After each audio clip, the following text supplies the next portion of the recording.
ডাকসু ও হল নির্বাচন ঘিরে সরগরম ঢাকা বিশ্ববিদ্যালয়। শিবির ছাত্র অধিকারের প্যানেল ঘোষণা চূড়ান্ত করছে ছাত্রদল ও গণতান্ত্রিক ছাত্র সংসদ। আনন্দ মুখর পরিবেশে চমৎকার একটা ডাকসু ইলেকশন হবে। আমাদের ছাত্রছাত্রীরা বাংলাদেশ যখন যেখানে বিপদে পড়ছে তারা সব সময় উদ্ধার করেছে।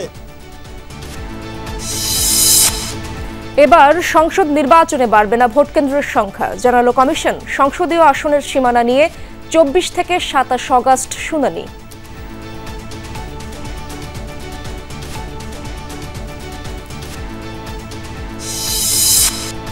সমালোচিত ডিবি হারুন সহ 18 পুলিশ কর্মকর্তা সাময়িক বরখাস্ত। সাক্ষীদের হুমকি দিলে কঠোর হওয়ার নির্দেশ ট্রাইব্যুনালের। যে কোনো সাক্ষীকে যে কোনো কর্তৃপক্ষ যদি কখনো কোনো হুমকি প্রদান করে, সেফটি সিকিউরিটি বা সম্মানহানি করার চেষ্টা করে, পুলিশ যেন তার আইনগত ব্যবস্থা যথাযথভাবে গ্রহণ করে, তার জন্য ট্রাইব্যুনাল যে কোনো আদেশ যে কোনো সহায়তা করার জন্য প্রস্তুত আছে। উপকূলের সম্পদের টেকসই ব্যবহার নিশ্চিতে বন্ধু দেশগুলোর সাথে আলোচনা চলছে, জানালেন প্রধান উপদেষ্টা। মৎস্য সপ্তাহের উদ্বোধনীতে 16 জনকে পদক প্রদান। রাজনীতি, কূটনীতি ও বাণিজ্যের ঊর্ধ্বে উঠে জলবায়ু পরিবর্তনের প্রভাব মোকাবেলা করতে হবে। নেপালে হিন্দুকুশ হিমালয়ান পার্লামেন্টারিয়ান্স মিটে নেতারা। জেলেনস্কির সঙ্গে বৈঠকের আগেই শর্তের ঝুড়ি ট্রাম্পের। ন্যাটোর পদ ও রাশিয়াকে ক্রাইমিয়া ছাড়ের বিনিময়ে রুশ আগ্রাসন বন্ধের প্রস্তাব।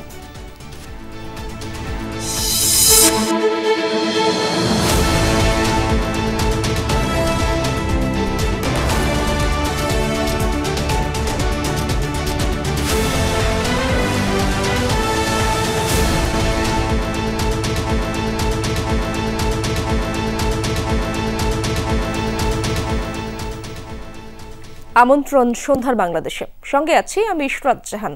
এতক্ষণ শিরোনামগুলো দেখছিলেন। ঢাকা বিশ্ববিদ্যালয় কেন্দ্রীয় ছাত্র সংসদ ডাকসু নির্বাচনের মনোনয়নপত্র সংগ্রহের সময় শেষ হয়েছে। সব মিলিয়ে ফর্ম নিয়েছেন 565 জন। হল সংসদে মোট ফর্ম নিয়েছেন 1226 জন। মনোনয়ন নিয়ে পূর্ণাঙ্গ প্যানেল ঘোষণা করেছে ছাত্র শিবির, ছাত্র অধিকার পরিষদ। ছাত্রদলের নেতারা আলাদা আলাদাভাবে মনোনয়ন ফর্ম নিয়েছেন। তারেক রহমানের সাথে আলোচনা করে পূর্ণাঙ্গ প্যানেল ঘোষণা করবে সংগঠনটি। সবশেষ 2019 সালে হয়েছিল ডাকসু নির্বাচন। 6 বছর পর আবারও ক্যাম্পাসে ভোটের আমেজ। মনোনয়নপত্র সংগ্রহের শেষ দিনে তোড়জোড় বিশ্ববিদ্যালয়ের নওয়াব আলী চৌধুরী সিনেট ভবনের 3য় তলায়। 4 নারী সহ 28 সদস্যের পূর্ণাঙ্গ প্যানেল ঘোষণা করেছে ছাত্র শিবির। প্যানেলে দলীয় নেতা কর্মীদের বাইরে ক্ষুদ্র জাতিগোষ্ঠী, জুলাই গণ অভ্যুত্থানে আহত শিক্ষার্থী, আপ বাংলাদেশ এবং ইনকিলাব মঞ্চের সদস্যরাও রয়েছেন। শিবিরের ভিপি প্রার্থী আবু সাদিক কায়েম আর সাধারণ সম্পাদক পদে লড়বেন SM ফরহাদ। আমরা প্রত্যাশা রাখি এই ছাত্র সংসদ নির্বাচনের মাধ্যমে আগামীর বাংলাদেশের নেতৃত্ব তৈরি হবে এবং সেই নেতৃত্বে যারা বিজয় হবে আমরা তাদেরকে ওয়েলকাম জানাবো। আমরা বিশ্বাস করি আমাদের যে প্যানেল, সেই প্যানেলে সকল মতের, সকল চিন্তার, সকল ক্যাটাগরির সকল কিছু রিপ্রেজেন্টেশন হবে এবং সকল ধরনের ক্যাপাসিটির প্রতিনিধিত্বশীল একটি প্যানেল হবে বলে বিশ্বাস করছি। জুলাই আন্দোলনের সক্রিয় এনসিপি নেতা মাহিন সরকার ও জামাল উদ্দিনের নেতৃত্বে ডিইউ ফার্স্ট নামের প্যানেলও ঘোষণা করা হয়েছে। বিগত সময়ের চাইতে আমাদের কাছে মনে হচ্ছে যে এখন লেভেল প্লেইং ফিল্ড বিদ্যমান রয়েছে এবং ভবিষ্যতেও এটি থাকবে। ডাকসুর গেলবারের ভিপি নুরুল হক নূরের দলের শিক্ষার্থী সংগঠন ছাত্র অধিকার পরিষদের প্যানেলের নাম ডাকসুর for change, vote for change, যাতে ভিপি পদে লড়বেন বিনিয়ামিন মোল্লা, জিএস পদে সাবিনা ইয়াসমিন। আমরা মনে করি সবাই এই বিশ্ববিদ্যালয়ের প্রাণ শক্তি, ডাইভার্সিফিকেশন অফ বিউটি, আমরা সবাইকে সাথে নিয়েই ধারণ করি আসলে এগোবো, সেটা আমাদের কমিটমেন্ট। বাংলাদেশ গণতান্ত্রিক ছাত্র সংসদ বৈষম্য বিরোধী শিক্ষার্থী সংসদ নামে প্যানেল ঘোষণা করেছে, তবে প্রার্থী কারা কারা থাকছেন তা স্পষ্ট করেননি। এছাড়াও স্বতন্ত্র পদেও অনেকেই মনোনয়ন ফরম তুলেছেন। ভোট চুরির বিষয়টা আশা করি এই ডাকসুতে আর কি হবে না। আমরা এখানে একটি গণতান্ত্রিক প্রক্রিয়ায় আসার চেষ্টা করব আর কি। বিকেলের দিকে বিচ্ছিন্নভাবে মনোনয়ন ফরম নেন ছাত্রদল নেতারা। বাংলাদেশ জাতীয়তাবাদী ছাত্র দলের কেন্দ্রীয় নেতৃবৃন্দ এবং বাংলাদেশ জাতীয়তাবাদী ছাত্র দলের সাংগঠনিক অভিভাবক জনাব তারেক রহমানের নির্দেশেই খুব দ্রুতই হয়তো আপনারা সে প্যানেল দেখতে পারবেন। এছাড়াও বাম শিক্ষার্থী সংগঠনের নেতারাও মনোনয়ন ফর্ম নিয়েছেন। মঙ্গলবার অধিকাংশ সংগঠন তাদের প্যানেল ঘোষণা করতে পারেন। এখন পর্যন্ত নির্বাচন ইস্যুতে কেউ কোনো অভিযোগ করেননি। আনন্দ মুখর পরিবেশে চমৎকার একটা ডাকসু ইলেকশন হবে। আমাদের ছাত্রছাত্রীরা বাংলাদেশ যখন যেখানে বিপদে পড়ছে তারা সব সময় উদ্ধার করেছে। আগামী 9 সেপ্টেম্বর ডাকসু নির্বাচনে ভোট গ্রহণ, সেদিনই ঘোষণা করা হবে ফলাফল। আল আমিন হক, যমুনা নিউজ, ঢাকা। ঢাকা বিশ্ববিদ্যালয়ে মধুর ক্যান্টিনে আছেন সহকর্মী আরিফুর রহমান সবুজ। ছাত্রদল ও গণতান্ত্রিক ছাত্র সংসদ এখনো আনুষ্ঠানিক প্যানেল ঘোষণা করেনি, কি তথ্য রয়েছে আপনার কাছে সর্বশেষ?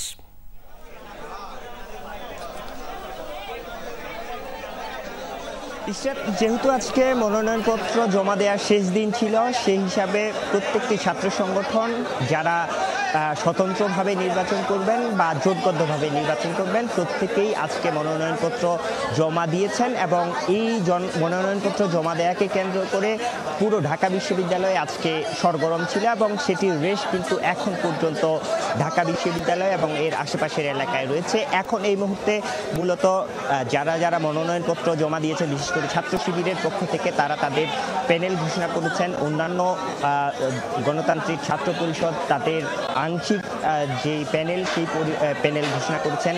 বাকি পূর্ণাঙ্গ যে প্যানেল সেই প্যানেলও হয়তো তারা কিছুক্ষণের মধ্যেই ঘোষণা করবেন। কিন্তু এর মধ্যে যেটি হয়, ঢাকা বিশ্ববিদ্যালয়ের এই ডাকসুর যে নির্বাচন, এই নির্বাচনকে কেন্দ্র করে উত্তেজনার যে পারদ সেটি কিন্তু প্রথম দিন থেকে বলা যায় শুরু হয়েছে। কারণ আমরা কিছুক্ষণ আগে শুনেছিলাম ফজিলাতুন নেসা হলের যে একজন ছাত্রদলের নেত্রী তিনি মনোনয়ন ফর্ম জমা দিতে গিয়ে মবের শিকার হয়েছেন, এইরকম একটি অভিযোগ করা হয়েছে ছাত্রদলের পক্ষ থেকে এবং সেটিকে ঘিরে মূলত এখন ছাত্রদলের পক্ষ থেকে একটি সংবাদ সম্মেলন শুরু হওয়ার কথা। তার আগে তারা যেটি বললেন যে তারা প্রক্টর বরাবর একটি অভিযোগ দাখিল করেছেন এই যে ছাত্রদলের যে একজন নেত্রী মনোনয়ন ফর্ম জমা দিতে দেয়া হয়নি বাধার কারণে, এবং তারা বলছেন যে শিবির এই জায়গাটি এই বাধার সৃষ্টি করেছে।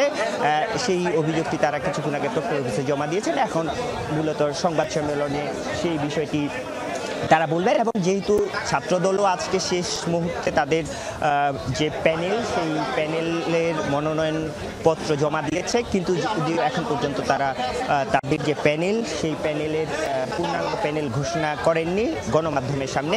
এই সংবাদ সম্মেলনে হয়তো সেই প্যানেলটিও ঘোষণা আসতে পারে।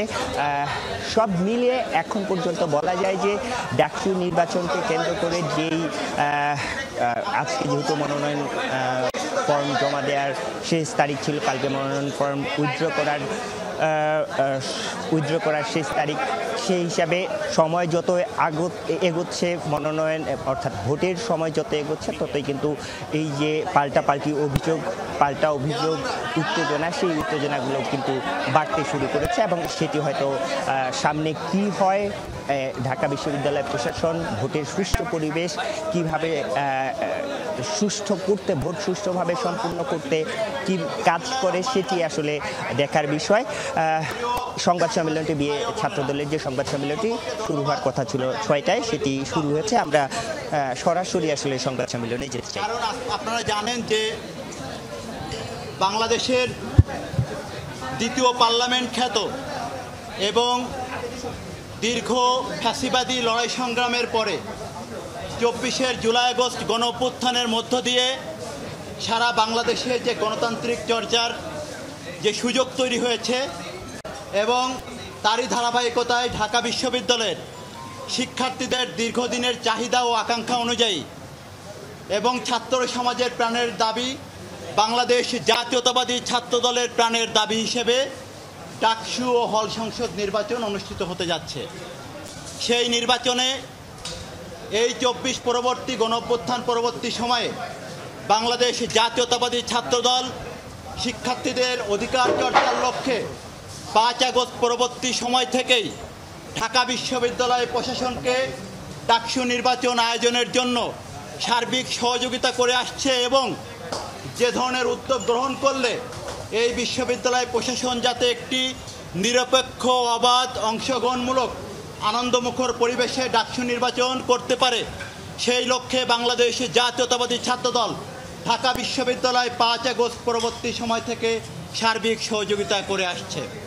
আপনারা জানেন আজকে ঢাকা বিশ্ববিদ্যালয়ের হল সংসদ এবং কেন্দ্রীয় ডাকসুর মনোনয়ন ফরম সংগ্রহের শেষ দিন ছিল।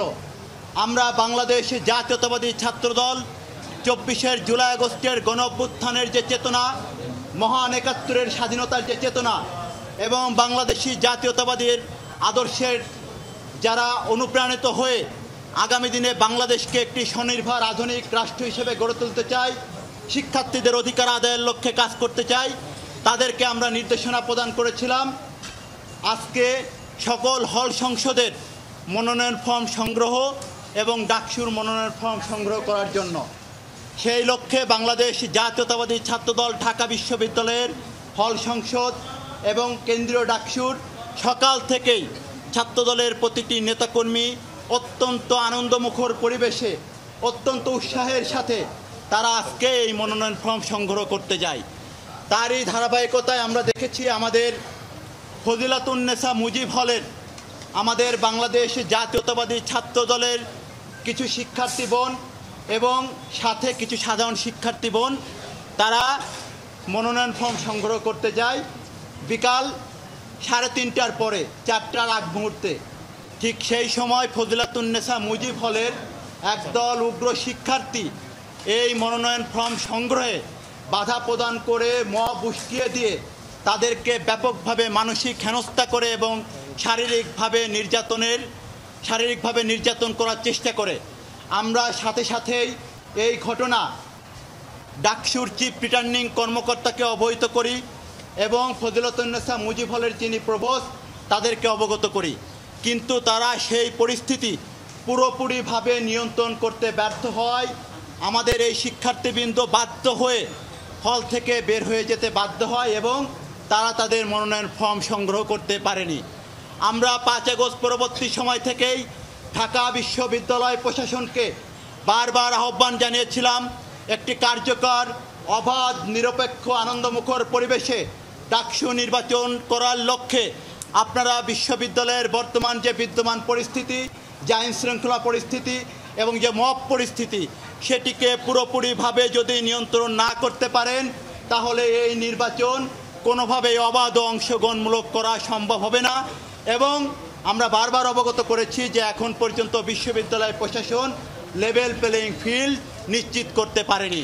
আজকে আমরা যে আশঙ্কা করেছিলাম, আমরা কিন্তু বিশ্ববিদ্যালয় প্রশাসনের এবং শিক্ষার্থীদের যে মনোভাব সেটিকে ধারণ করেই অত্যন্ত আনন্দমুখর পরিবেশে আমরা মনোনয়ন ফর্ম সংগ্রহ করেছি। কিন্তু আমরা দেখলাম মনোনয়ন ফর্ম সংগ্রহের আজকে শেষ দিনে যখন বাংলাদেশ জাতীয়তাবাদী ছাত্রদলের নেতাকর্মীরা মনোনয়ন ফর্ম সংগ্রহ করতে গেল, প্রথম দিনেই তাদেরকে বাধা প্রদান করা হলো।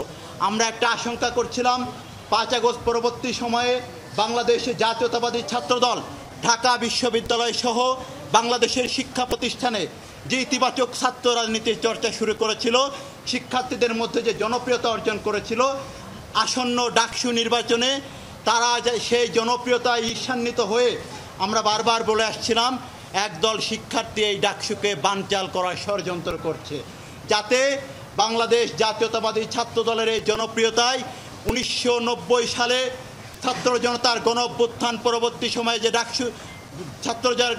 ডাকসু হয়েছিল 90 সালে, যার প্রেক্ষিতে ছাত্র জনতার গণ অভ্যুত্থান সংগঠিত হয়েছিল, সর্বশেষ যে নিরপেক্ষ ডাকসু নির্বাচন যেখানে বাংলাদেশ জাতীয়তাবাদী ছাত্রদল নিরঙ্কুশ বিজয় অর্জন করেছিল, পূর্ণ প্যানেল সহ ডাকসুতে বিজয় অর্জন করেছিল, সেই একই ধারাবাহিকতায় 2025 সালে ছাত্র জনতার গণ অভ্যুত্থান পরবর্তী সময়ে বাংলাদেশ জাতীয়তাবাদী ছাত্রদলের প্রতিটি নেতাকর্মী বিশ্বাস করে আসন্ন ডাকসু নির্বাচনে সেই 90-এর ধারাবাহিকতায় একইভাবে বাংলাদেশ জাতীয়তাবাদী ছাত্রদল নিরঙ্কুশ বিজয় লাভ করবে।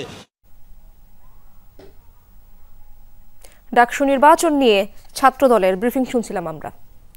জাহাঙ্গীরনগর বিশ্ববিদ্যালয় কেন্দ্রীয় শিক্ষার্থী সংসদ নির্বাচনের মনোনয়নপত্র বিতরণ ও জমাদান কার্যক্রম শুরু হয়েছে আজ। প্রথম দিনে ফর্ম সংগ্রহ করেছেন 20 জন।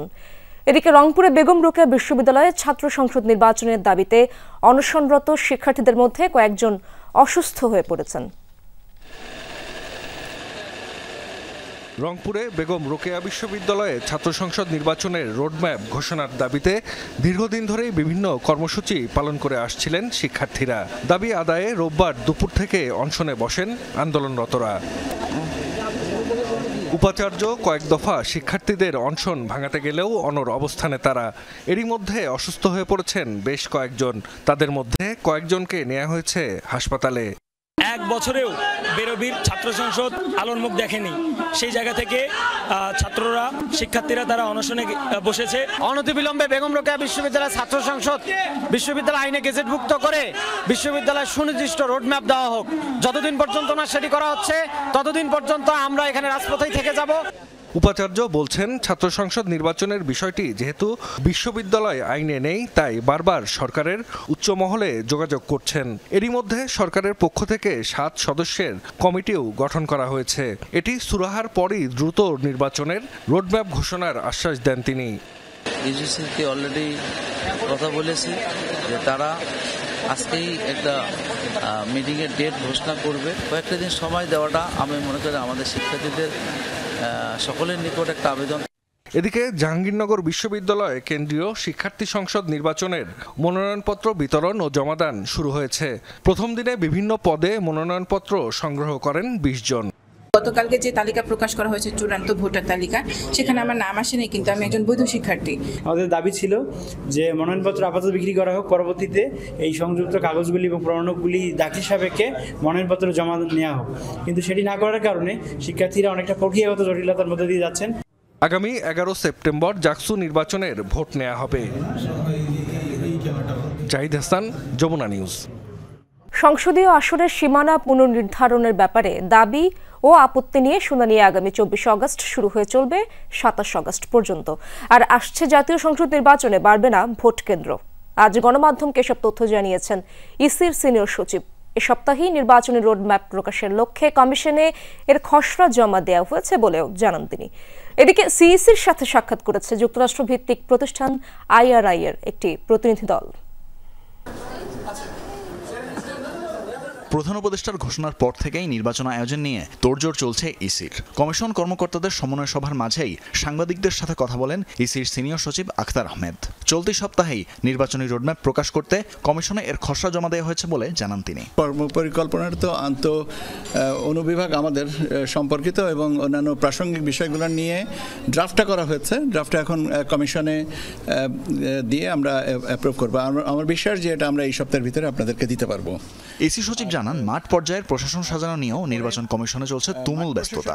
আদালতের আদেশে চাকরিচ্যুত 85 জন উপজেলা ও থানা নির্বাচন কর্মকর্তাকে চাকরিতে পুনর্বহাল করে প্রজ্ঞাপন জারি করেছে ইসি। নিবন্ধনের জন্য প্রাথমিক বাছাইয়ে উত্তীর্ণ 22টি নতুন দলের তথ্য যাচাই মাঠ পর্যায়ে চলমান বলেও জানান তিনি। সীমানা নির্ধারণের যে বিষয়টা ছিল, আপনারা জানেন যে 82টা কনস্টিটিউয়েন্সি সম্পর্কিত যে আপত্তি এসছে, সেটা আমরা শুনানি 24 আগস্ট থেকে শুরু করব, 4 দিন একটানা, এবং করে আমরা এটাকে ফাইনালাইজ করব। ভোট কেন্দ্র বাড়ানো এবং তরুণদের জন্য আলাদা ভোট কেন্দ্র নিয়ে এখনো কোনো সিদ্ধান্ত হয়নি বলেও জানান ইসি সচিব। যৌক্তিক বিবেচনায় যদি বাড়ে সেটা 3000 জনের জন্য একটা কেন্দ্র, সেই অনুযায়ী আমরা হিসাব করে আমাদের ধারণা যে ভোট কেন্দ্র না বাড়িয়েও শুধু ভোটার উপস্থিতির বিষয়টাকে যদি আমরা বিবেচনায় নেই, এটাকে সমন্বয় করতে পারছি। পার কেন্দ্রে পুরুষদের জন্য এটা আছে 500 জনের জন্য একটা বুথ, এটাকে আমরা যদি 600-তে করতে পারি তাহলে দেখা যেতে পারে যে আমরা অ্যাকোমোডেট করতে পারবো। বিকেলে প্রধান নির্বাচন কমিশনারের সাথে সাক্ষাৎ করতে আসেন ইন্টারন্যাশনাল রিপাবলিকান ইনস্টিটিউট IRI এর প্রতিনিধি দল। সাক্ষাৎ শেষে সংস্থাটির দক্ষিণ এশিয়া অঞ্চলের পরিচালক স্টিফেন সিমা বলেন, ত্রয়োদশ সংসদ নির্বাচনে গণতান্ত্রিক পরিবেশ নিশ্চিতে রাজনৈতিক দলগুলোকে কারিগরি সহায়তা দিতে চায় IRI।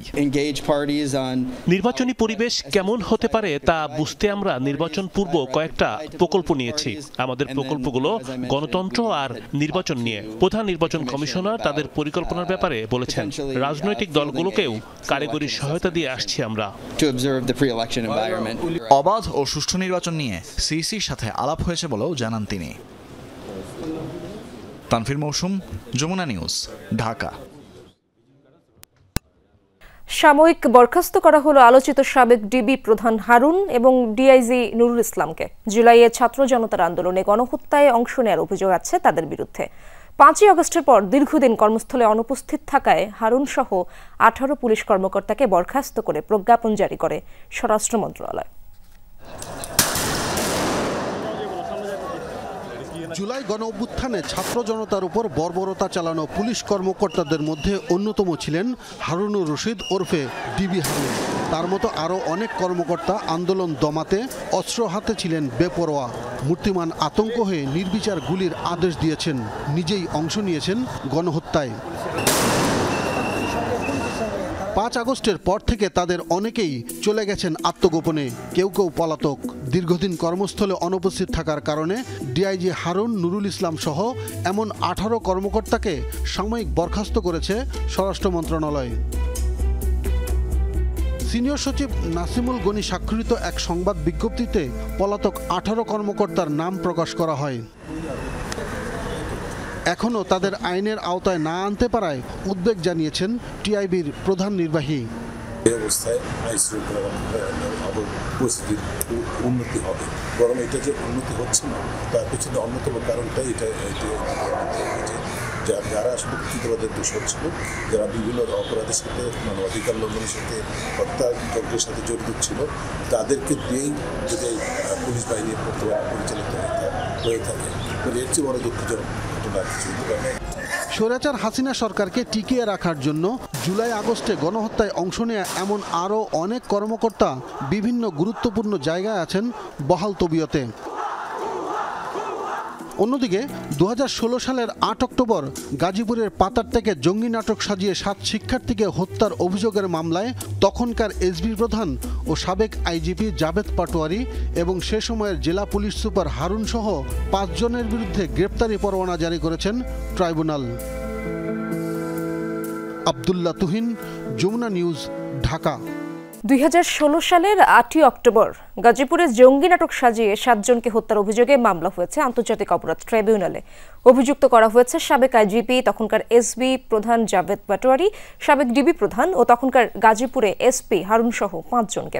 পরে অভিযুক্ত 5 জনের বিরুদ্ধে গ্রেফতারি পরোয়ানা জারি করেন ট্রাইব্যুনাল 1। এছাড়া শেখ হাসিনার বিরুদ্ধে মানবতা বিরোধী অপরাধের মামলায় আরও 3 জনের সাক্ষ্য গ্রহণ শেষ হয়েছে। সাক্ষীদের নিরাপত্তায় সব ধরনের পদক্ষেপ নেয়ার নির্দেশ দিয়েছেন ট্রাইব্যুনাল। 2016 সালের অক্টোবরে গাজীপুরে একটি বাসায় জঙ্গি অভিযানের নামে হত্যা করা হয় 7 জনকে। ওই সময় 830 রাউন্ড গুলি ছুড়ে সোয়াত, সিটিটিসি সহ আইনশৃঙ্খলা বাহিনী। প্রসিকিউশন বলছে দেশের বিভিন্ন এলাকা থেকে 7 জন তরুণকে ধরে এনে ওই বাসায় আটকে রাখা হয়। বাহির থেকে তালাবদ্ধ করে গুলি করে হত্যা করা হয় তাদের। সোমবার এক পরিবারের অভিযোগের প্রেক্ষিতে আন্তর্জাতিক অপরাধ ট্রাইব্যুনালে এই নতুন মামলা দায়ের করেন চিফ প্রসিকিউটর। এ সময় সাবেক আইজিপি জাভেদ পাটোয়ারি ও সে সময়ের গাজীপুরের মেট্রোপলিটন পুলিশের প্রধান হারুনুর রশিদ, সিটিডিসির প্রধান মনিরুল ইসলাম সহ 5 জনের বিরুদ্ধে গ্রেপ্তারি পরোয়ানা জারি করেছে আন্তর্জাতিক অপরাধ ট্রাইব্যুনাল। ওই ঘটনা তদন্ত সংস্থা পেয়েছে যে 2016 সালে এরকম সারা বাংলাদেশ থেকে এরকম ইসলামী মনোভাবাপন্ন 6 জন যুবককে গ্রেফতার করে গাজীপুরের জয়দেবপুর এলাকার একটি ভাড়া বাসার দোতলার একটি কক্ষে তাদেরকে রাখা হয়। বাইরে থেকে ওই কক্ষটি তালাবদ্ধ করা হয় এবং বলা হয় যে এখানে জঙ্গিদের আস্তানা আছে। এদিন চানখারপুলের মানবতা বিরোধী অপরাধ মামলায় সাক্ষীকে হুমকি ও ভয়ভীতি দেখানোর ঘটনায় হাজির হন বংশাল থানার ওসি। ট্রাইব্যুনাল তাকে বলেন সাক্ষী নিরাপত্তায় সব রকম ব্যবস্থা নিতে হবে। ওই কনসার্ন থানার অফিসার ইনচার্জ সাহেব আজকে এসেছিলেন ট্রাইব্যুনালে এবং জানিয়েছেন যে তিনি এই সাক্ষীর সাথে কথা বলেছেন, তার সকল সেফটি সিকিউরিটির ব্যাপারে উনি যথাযথ ব্যবস্থা নিয়েছেন এবং কলেজ কর্তৃপক্ষকে ব্যবস্থা নিতে উনি চিঠি প্রেরণ করেছেন। এদিন শেখ হাসিনা, আসাদুজ্জামান খান কামাল ও চৌধুরী আব্দুল্লাহ মামুনের বিরুদ্ধে 5ম দিনের সাক্ষ্য গ্রহণ হয়। সাক্ষী দেন 2 শহীদ পরিবারের সদস্য সহ 3 জন। এ সময় তারা তুলে ধরেন নির্মম হত্যাযজ্ঞের চিত্র। আমার ছেলেকে বিভৎসভাবে আক্রমণ করে হত্যা করা হয়েছে, তারপরে লাশ ভ্যানে করে নিয়ে যাওয়া হয়েছে, ভ্যান থেকে পিকআপ ভ্যানে তোলা হয়েছে, সেখানে আগুন ধরিয়ে দেওয়া হয়েছে। সেই বর্ণনা দিতে গিয়ে তিনি এক অঝোরে কান্না করেছেন এবং তার আবেগের আপ্লুত হয়ে উনি বলেছেন যে যেভাবে তার ছেলেকে হত্যা করা হয়েছে, যেভাবে পুড়িয়ে মারা হয়েছে, তিনি এইভাবে শাস্তি কার্যকর দেখতে চান। এ নিয়ে এই মামলায় এখন পর্যন্ত সাক্ষ্য দিয়েছেন 12 জন। মাইনুল মারুফ, যমুনা নিউজ, ঢাকা। বঙ্গোপসাগরে মৎস্য আহরণের সঠিক কার্যক্রম গ্রহণে গবেষণা বৃদ্ধির ওপর জোর দিয়েছেন প্রধান উপদেষ্টা ডক্টর মোহাম্মদ ইউনূস। জাতীয় মৎস্য সপ্তাহ 2025-এর উদ্বোধনী অনুষ্ঠানে তিনি একথা জানান। বলেন, উপকূলীয় অঞ্চলের সম্পদের টেকসই ব্যবহার নিশ্চিতে বন্ধুপ্রতিম দেশগুলোর সাথে আলোচনা শুরু করেছে সরকার। অভ্যন্তরীণ চাহিদা মেটানোর পাশাপাশি মাছের রপ্তানি বৃদ্ধিতে সমন্বিত উদ্যোগ নেওয়ার কথাও বলেন ডক্টর ইউনূস। জাতীয় মৎস্য সপ্তাহের উপলক্ষে আয়োজিত অনুষ্ঠান রাজধানী চীনমৈত্রী সম্মেলন কেন্দ্রে। এতে প্রধান অতিথি হিসেবে যোগ দেন অন্তর্বর্তী সরকার প্রধান ডক্টর মোহাম্মদ ইউনূস। মৎস্য সম্পদ রক্ষায় সবাইকে সচেতন হওয়ার আহ্বান জানিয়ে প্রধান উপদেষ্টা ডক্টর মোহাম্মদ ইউনূস প্রথমেই প্রকৃতির অবদানকে স্বীকার করা ও স্বীকৃতি দেওয়ার উপর জোর দেন। প্রকৃতির অবদানটাকে স্মরণ করি এবং তার প্রতি শ্রদ্ধা প্রকাশ করি। এই খাতের জন্য দেশে একটি শিল্প গড়ে তোলার কথাও বলেন প্রধান উপদেষ্টা। সম্পদ বৃদ্ধির লক্ষ্যে সবাইকে ঐক্যবদ্ধভাবে কাজ করার আহ্বান জানান তিনি। বলেন, এজন্য বিশ্বমানের বিশেষজ্ঞদের গবেষণা কাজে লাগাতে হবে। আমাদের বঙ্গোপসাগরে সুষ্ঠু জরিপ পরিচালনা করে গভীর সমুদ্রে মাছ ধরার অঞ্চল চিহ্নিত করতে হবে। এটা শুধু বেশি মাছ ধরার বিষয় নয়, এটা একটা ইন্ডাস্ট্রি গড়ে তোলার বিষয়। এর জন্য আমাদের গবেষণায় সক্রিয়ভাবে যুক্ত হতে হবে। সমুদ্র উপকূলীয় অঞ্চল রক্ষায় আলোচনা শুরু হয়েছে বলেও জানান অন্তর্বর্তী সরকার প্রধান। বলেন, এই সম্পদ মানুষের কল্যাণে ব্যবহার করতে বন্ধু দেশগুলোর সাথে আলোচনা করা হয়েছে। সমুদ্র উপকূলীয় অঞ্চলের সম্পদ ও পরিবেশের টেকসই ব্যবহার নিশ্চিত করতে আমরা আমাদের বন্ধু দেশগুলোর সঙ্গে আলোচনা শুরু করেছি, যাতে করে আমরা এই সম্পদের স্বীকৃতি দিই এবং মানুষের কল্যাণে সেই সম্পদ ব্যবহার করার সুযোগ থেকে। আমরা এখনো সমুদ্রের জগতে প্রবেশ করতে পারিনি। এই খাতটি আমাদের অর্থনীতির জন্য একটা নতুন বাংলাদেশ সৃষ্টি করতে পারে। অপরিকল্পিতভাবে অবকাঠামো নির্মাণ, পরিবেশ ধ্বংসের কারণে বাংলাদেশের মতো দেশে সুস্বাস্থ্য নিয়ে থাকা কঠিন হয়ে যাচ্ছে। তাই প্রকৃতির প্রতি সদয় হতে আহ্বান জানান প্রধান উপদেষ্টা। একদিকে বৈচিত্র্যময় অভ্যন্তরীণ জলাশয়ে পরিপূর্ণ এই দেশের মৎস্য সম্পদের উন্নয়ন ও সম্প্রসারণের যেমন ব্যাপক সম্ভাবনা রয়েছে, অন্যদিকে বিশাল বঙ্গোপসাগরের অফুরন্ত মৎস্য সম্পদ আমাদের জন্য পানিভিত্তিক অর্থনীতি বিকাশের সুযোগ করে দিয়েছে। তবে এই খাতের ব্যাপক সম্ভাবনাকে কাজে লাগিয়ে আরো বিপুল সংখ্যক তরুণ সফল উদ্যোক্তা হয়ে উঠতে পারবে বলে আমি আশা করি। জাতীয় মৎস্য সপ্তাহ উপলক্ষে বিভিন্ন ক্যাটাগরিতে 9 জনকে স্বর্ণ, 5 জনকে রৌপ্য ও 2 জনকে ব্রোঞ্জ পদক প্রদান করেন প্রধান উপদেষ্টা। লামিয়া তিথি, যমুনা নিউজ, ঢাকা। পরিবেশ প্রতিবেশ সুরক্ষায় বিভেদ ভুলে হিমালয় অঞ্চলের দেশগুলোকে ঐক্যবদ্ধ হওয়ার আহ্বান জানিয়েছেন নেপালের প্রেসিডেন্ট রামচন্দ্র পাউডেল। সকালে কাঠমান্ডুতে হিন্দুকুশ হিমালয় পার্লামেন্টারিয়ানস মিট উদ্বোধন অনুষ্ঠানে বক্তারা আরও বলেন, জলবায়ু পরিবর্তনের অভিঘাতের ভাষা সব দেশেই এক। তাই রাজনীতি, কূটনীতি ও বাণিজ্যিক স্বার্থের ঊর্ধ্বে উঠে এ নিয়ে কাজ করার কথা বলেন অন্তর্বর্তী সরকারের উপদেষ্টা সুপ্রদীপ চাকমা। কাঠমান্ডু থেকে মাহফুজ মিশুর রিপোর্টে বিস্তারিত। পর্বত শৃঙ্গ বেষ্টিত 7টি দেশের নীতি নির্ধারকদের মিলন মেলা হিন্দুকুশ হিমালয়ান পার্লামেন্টারিয়ান মিট। আয়োজক টেকসই উন্নয়নের আঞ্চলিক সংস্থা ইসিমোড এবং নেপাল পার্লামেন্ট। অংশ নিচ্ছেন বাংলাদেশ, পাকিস্তান, মিয়ানমার, ভুটান ও নেপালের সরকারের প্রতিনিধি, রাজনীতিক ও পরিবেশবাদীরা। কথা থাকলেও শেষ পর্যন্ত অংশ নেননি ভারত ও চীনের সংসদ সদস্যরা। তবে দুদেশের বিশেষজ্ঞরা আছেন এই আয়োজনে।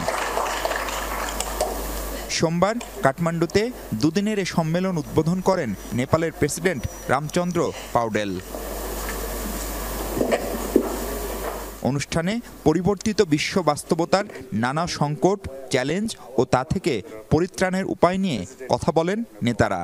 জানান, জলবায়ু পরিবর্তনের প্রভাব মোকাবেলা করতে না পারলে বড় ধরনের ঝুঁকিতে পড়বে পুরো অঞ্চল।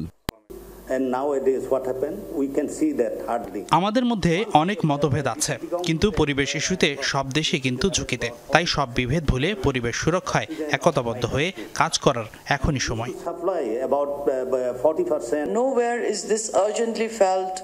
দুর্যোগ কিন্তু বাড়ছে সব দেশেই। খেয়াল করে দেখুন, বন্যা, ঝড় বা দূষণ, খরার মতো বিপদ সবখানে একই রকম। সেজন্যই এসব মোকাবেলায় একসুরে কথা বলতে হবে। অনুষ্ঠানের প্রধান অতিথি নেপালের রাষ্ট্রপতি বিভেদ ভুলে পরিবেশ নিয়ে একসাথে কাজ করতে সব দেশকে আহ্বান জানান। একটা বিষয় পরিষ্কার, জলবায়ু পরিবর্তনের ফলে বদলে যাচ্ছে অনেক কিছু। এই অঞ্চলে ছোট বড় কোনো দেশই কিন্তু ঝুঁকির বাইরে না। বিপদ মানুষকে এক করে, সেটি আপনারা বাস্তবায়ন করুন।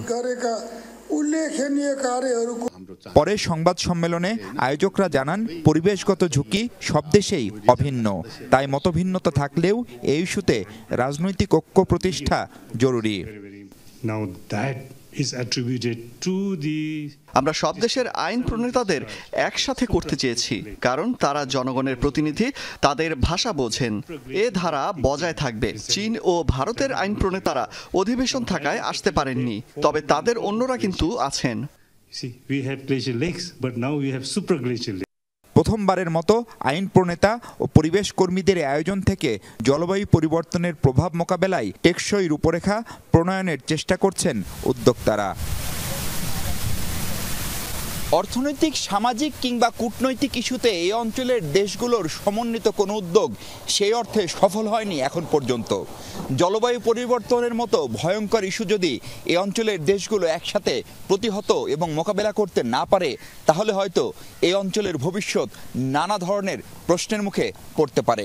সেই সতর্কবার্তায় উচ্চারিত হলো ইসিমোডের এই সম্মেলনে। মাহফুজ মিশু, যমুনা নিউজ, কাঠমান্ডু, নেপাল। আগামী জাতীয় নির্বাচন সুষ্ঠু ও শান্তিপূর্ণ করতে আইনশৃঙ্খলা বাহিনীতে নতুন নিয়োগ, প্রশিক্ষণ সহ সার্বিক প্রস্তুতি এগিয়ে চলছে বলে জানিয়েছেন স্বরাষ্ট্র উপদেষ্টা জাহাঙ্গীর আলম। সচিবালয়ে আইনশৃঙ্খলা সংক্রান্ত উপদেষ্টা কমিটির বৈঠক শেষে ব্রিফিংয়ে একথা জানান তিনি। বলেন, অন্তর্বর্তী সরকারের 15,851 জন পুলিশ ও 4,469 জন বিজিবি সদস্য নিয়োগ দিয়েছে। এছাড়া আনসারে 5,551 জন, কারা অধিদপ্তরে 1,558 জনকে নিয়োগ দেওয়া হয়েছে। স্বরাষ্ট্র উপদেষ্টা দাবি করেন, মব সন্ত্রাস আগের চেয়ে কমেছে।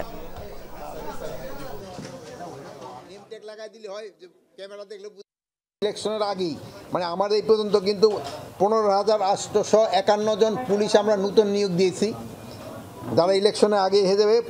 তারপরে আমাদের বিজিবিতে হলো 4,469 জন। ফুল দেওয়ার ক্ষেত্রে, বাধা দেওয়ার ক্ষেত্রে যেন কোনো রকমের অপ্রীতিকর ঘটনা না ঘটে, এই ব্যাপারে আমাদের নির্দেশনা আছে।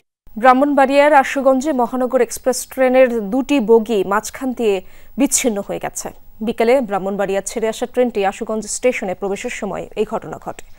চট্টগ্রাম থেকে ছেড়ে আসা ঢাকাগামী এই ট্রেন দুর্ঘটনার কবলে পড়ায় আপলাইনের সকল ট্রেন চলাচল বন্ধ হয়ে যায়। ট্রেনটির পরিচালক KM শাহিনুর জানিয়েছেন, এতে কোনো হতাহতের ঘটনা ঘটেনি। কী কারণে এমনটা ঘটেছে তা তাৎক্ষণিকভাবে নিশ্চিত করা যায়নি। উত্তরায় মাইলস্টোন স্কুল অ্যান্ড কলেজে যুদ্ধবিমান বিধ্বস্তের ঘটনায় আহতদের দেখতে জাতীয় বার্ন অ্যান্ড প্লাস্টিক সার্জারি ইনস্টিটিউটে গেছেন ব্রিটিশ হাই কমিশনার সহ 9 সদস্যের প্রতিনিধি দল। দুপুর 2:30টার দিকে জাতীয় ইনস্টিটিউটে যান তারা। ইনস্টিটিউটের ভারপ্রাপ্ত পরিচালক অধ্যাপক নাসির উদ্দিন বলেন, ব্রিটিশ মেডিকেল টিম কিভাবে কাজ করছে তা দেখতে এসেছিলেন তারা। তিনি আরও জানান, বার্ন ইনস্টিটিউটের নার্সদের উন্নত প্রশিক্ষণের বিষয়েও আলোচনা হয়েছে।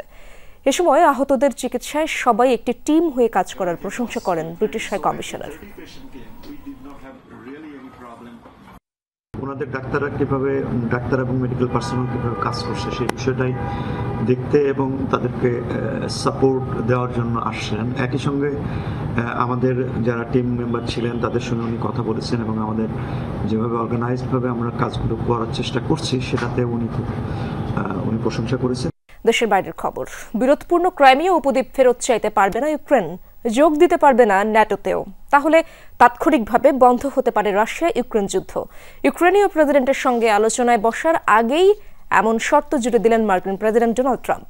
বৈঠকে যোগ দিতে এরই মধ্যে ওয়াশিংটন পৌঁছেছেন ভলোদিমির জেলেনস্কি। অন্যদিকে ন্যাটোতে যোগ না দিলেও আর্টিকেল 5-এর মতো সুরক্ষা পেতে পারে ইউক্রেন। এমন শর্তে রুশ প্রেসিডেন্ট ভ্লাদিমির পুতিন রাজি হয়েছেন বলে দাবি মার্কিন প্রতিনিধির।